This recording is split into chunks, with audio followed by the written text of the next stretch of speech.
Jason Arday, youngest black professor at Cambridge University, sadly died.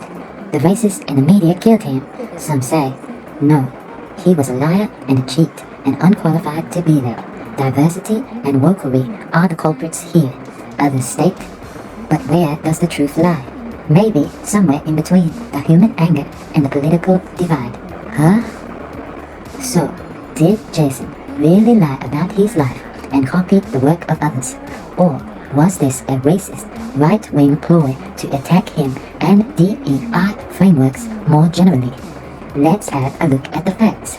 Arday was accused of plagiarism over his 2015 PhD thesis. The allegations gained major attention after Nathan Kovnas, a former Cambridge researcher, published comparisons between Arday's thesis and an earlier PhD thesis by academic Paula Zwozdyak-Myers. But there were lots of similarities. Newspapers like The Telegraph later reported that its analysis had identified more than 100 passages that were identical or nearly identical to Zwozdyak-Myers' earlier thesis. The Times also examined the work and found multiple examples of identical or near-identical passages. However, Liverpool John Moores University, which actually awarded Arday his PhD, investigated and concluded that Arday had not committed plagiarism or academic misconduct. Arday acknowledged mistakes in the thesis, but denied deliberately plagiarizing anybody. He said he had been inadequately supervised and argued that his autism and the way he absorbed and reproduced information had contributed to the mistakes in his work. Cambridge later decided the allegations were serious enough to investigate his academic work and credentials again, but Arday died before that investigation could reach a conclusion. So, were similarities found? Yes. Was Arday accused of plagiarism? Yes. Was he actually found guilty of plagiarism? No. Huh? There's also another side to this. People defending Arday have asked why his case received so much attention. Similar plagiarism cases involving white academics have not always resulted in weeks of national news coverage. And then there was the man who helped bring the allegations to public attention, Nathan Kovnas. Kovnas describes himself as a race realist. Huh? He has written controversial work about race, genetics, and intelligence. His views became so controversial that Emmanuel College terminated his fellowship in 2024. So, when somebody with those views begins investigating Cambridge's youngest black professor, it's not unreasonable for people to ask about the motivation. But Kovnas wasn't the only person investigating Jason Arday. A journalist called Jack Grove from the academic publication Times Higher Education had also been investigating plagiarism allegations. A complaint was made to police about Grove's attempts to contact Arday, and Grove was investigated for around 4 months. He wasn't arrested, he wasn't charged, and the investigation was eventually dropped, without police even interviewing him.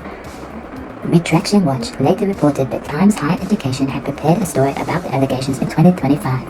Arday instructed the media law firm Carter Rook, and the story was dropped. So questions about Jason Arday hadn't suddenly appeared from nowhere. People had already been looking. But I also don't think comparing Jason Arday with another professor accused of plagiarism really explains why this story became so big. Because this wasn't just a plagiarism story. If Jason Arday has simply been accused of copying parts of his PhD, would we all still be talking about him? Probably not. What made the story strange was everything that came after. Journalists started looking into Jason's life, and they found more and more extraordinary claims. Professor of Sociology of Education at the University of Cambridge, and I'm very fortunate to be the author of Great and Unfortunate Things. I was diagnosed with autism at the age of 3. I learned to speak just before the age of 12, so I was 11. I learned to read and write when I was 18 years of age. Those milestones became quite significant. 12 years after learning to read and write, I gained a PhD, and then I ended up becoming one of the youngest professorial chairs in Cambridge's history. Some appear to be wrong, some couldn't be verified, and some we still have no idea about. Jason had told an incredible story about himself. He was autistic. He couldn't speak until he was 11. He could not read or write until 18. He became an academic. He ran incredible distances. He raised millions for charity, suffered horrific racist attacks, and eventually became the youngest black professor at Cambridge. It was an amazing story, but now people are asking how much of it was true. Huh? Take the running. Jason said that he had run 600 miles in 6 days. An ultra-distance runner told journalists this would put Jason alongside some of the best endurance runners in the world. But there was little evidence of the run, and when the Guardian asked about it, the 6-day run became 12 days. 2 universities later changed their websites to reflect the 12-day figure. Huh? Then there was the money. Jason had been described as raising more than $5 million for charity. When journalists asked about this, he explained the figure represented collective fundraising involving other people over 20 years. There was also a Palgrave Macmillan book attributed to him, being young, black, and male, except the book was never published, the project had been abandoned, and then journalists found the proposals for Jason's memoir, and that contained even more extraordinary claims. Jason reportedly said as a teenager he had been in a terrible car crash, fell into a coma, and developed locked-in syndrome. Doctors considered turning off his life support until his mother intervened. He also claimed at 34 he developed testicular cancer. These are quite big things, but none appeared in the final memoir. Does that prove they were lies? No. Books change. People remove private things, and medical histories are difficult for journalists to verify. So for now, we don't know. And that is important, because we can't prove it. It's not the same thing as we proved it was false, but it does explain why people kept reading, because now there was a mystery. How much of the incredible Jason Arday story was actually true? And this, I think, is why comparing the coverage with normal plagiarism doesn't really work. There's something strangely fascinating about people who appear to event extraordinary lives. Think of Belle Gibson. She became a famous wellness influencer after telling people she had brain cancer. She said she had survived it without normal cancer treatment. She gained a huge social media following. There was an app, a book, money, publicity, one small problem. She didn't have cancer at all. Then there was Anna Sorokin, otherwise known as Anna Delvey, the supposed German heiress with millions of dollars. Except she wasn't. People love these stories because they want to know. How did they do it? Why did they do it? How did nobody notice? And what else isn't true? Now, we all know that Jason fabricated his life. A lot of these claims are still unresolved, but once journalists find one questionable claim, they find another, and another, and another, and then throw in the culture war. Jason wasn't just a famous professor. He was the youngest black professor at Cambridge. His story had been celebrated as an example of overcoming racism, disability, and disadvantage. So critics of DEI looked at the scandal and said, see, Cambridge wanted this amazing diversity story so badly, nobody bothered to check it. And Arday's defenders looked at what was happening and said, see, a successful black man is being ripped apart by a racist press. And now, a strange story about one man had become a story about race and DEI and merit and Cambridge and the media. People weren't only asking, did he copy his thesis? They were also asking, was the story of Jason Arday true? And we still don't know the answer. But, part two, but let's imagine for a moment that more of Jason's stories do turn out to be false. Why would somebody do this? Huh? There is something researchers call pathological lying, or pseudologia fantastica, and it's actually been studied for more than 100 years. Psychologists Drew Curtis and Kristen Hart describe it as persistent and excessive lying that can cause real problems in a person's life. In one of their studies, people identified as pathological liars reported telling an average of around 10 lies a day. Their research has found somewhere around 8 to 13% of participants meeting their criteria for pathological lying. Although this doesn't mean 8 to 10% of everybody is a pathological liar. But here's the interesting bit. We normally think of a liar as someone trying to get something. Money, power, attention, or to get out of trouble. But pathological lying can be more complicated.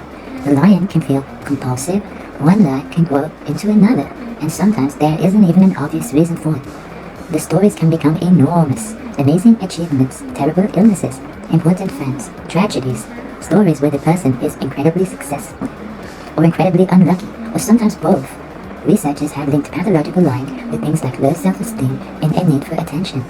But people who do this aren't necessarily evil, or nasty, or dangerous. They can also suffer because of their own lies. Curtis and Hart found that people who identified as pathological liars reported greater psychological distress and problems in their relationships and everyday lives. Curtis has described them as people who are suffering from their lying behavior, which I think is important. Now, was Jason Arday a pathological liar? We don't know. He was never diagnosed with it, and we cannot diagnose somebody from newspaper reports. But if it eventually turns out that Jason invented large parts of his life, then the comparison becomes interesting. Because these wouldn't just be little lies. Together, they would have created an extraordinary version of Jason Arday. A boy who couldn't speak, who couldn't read, who survived terrible things, who overcame everything, who ran incredible distances, who raised millions for charity, and who eventually made it all the way to Cambridge. Maybe most of the story is true. Maybe some was exaggerated. Maybe parts were invented. We still don't know. But if Jason did construct a fantasy around himself, psychology suggests the explanation could be more complicated than simply he was a bad person who lied. We can have empathy for somebody who may have been struggling, while also recognizing something else. If Jason did lie about his life, he benefited from those stories. Career opportunities, publicity, television appearances, awards. He carried the Olympic torch. His extraordinary life story became part of his public image. So if the allegations eventually prove true, there are really two questions. Did he lie, and why? And this brings us to the final part. After Jason died, some people blamed the media. The journalists who investigated him, the people who criticized him, and the enormous amounts of attention the story received. His family have said that the pressure and public humiliation contributed to his death. And whatever you think about Jason, his death was very sad. The family has lost someone they loved, and some of the things said about him online were horrible. But there is another question here. Should journalists have stopped investigating? I don't think so. Jason Arday was an adult, a public figure, and a professor at one of the most famous and prestigious universities in the world. He had also made extraordinary claims publicly. If an academic appears to have copied someone else's work, we should be allowed to investigate it. If somebody says they raised millions of pounds for charity, we should be allowed to ask, did they? If somebody builds a public reputation around an extraordinary life story, people should be allowed to ask, is it true? And that has to apply to everybody, regardless of race, sex, politics, or any other characteristic, because the alternative is difficult. Should newspapers avoid investigating somebody because that person might be vulnerable? Should people avoid criticizing a politician because they might be struggling privately? What about celebrities, business leaders, academics? We usually don't know what's happening inside somebody else's head, so making their possible reaction a limit on what other people are allowed to say, it doesn't really work. And it could have serious effects on free speech. Journalists need to be able to investigate, people need to be able to criticize, and newspapers need to be able to publish stories in the public interest, even when those stories are uncomfortable. But free speech doesn't mean we have to be cruel, and I think this is where social media changes things. There is a difference between a journalist investigating whether a claim is true and thousands of strangers enjoying somebody's humiliation. It's very easy to be anonymous online, to laugh at somebody, call them names, send them horrible messages, and forget that the person on the other side of the screen is an actual person. One nasty comment might feel like nothing, but thousands of them aren't. Jason died after a period of extreme public pressure. We don't know exactly what was happening inside his mind, but we should be careful about claiming they do. But we can look at what happened and think about how we behave towards each other. We can believe in free speech and think before we speak. We can support investigative journalism and have sympathy for the person being investigated. We can ask difficult questions about Jason Arday's life and feel terrible that he died. None of those things contradict each other, and maybe that's what gets lost when stories like this become part of the culture war. Everybody picks a side. Jason was a victim. Jason was a fraud. The media killed him. DEI caused everything, and everybody starts shouting. The truth might be more complicated. We still don't know how much of Jason Arday's extraordinary life story was true. There are questions that may eventually be answered, and others that perhaps never will be. That a man has died. A family lost someone they loved. There are lessons here about universities, about journalism, public scrutiny, and maybe about how we speak to each other. So perhaps every now and again we can get off the soapbox and listen to each other.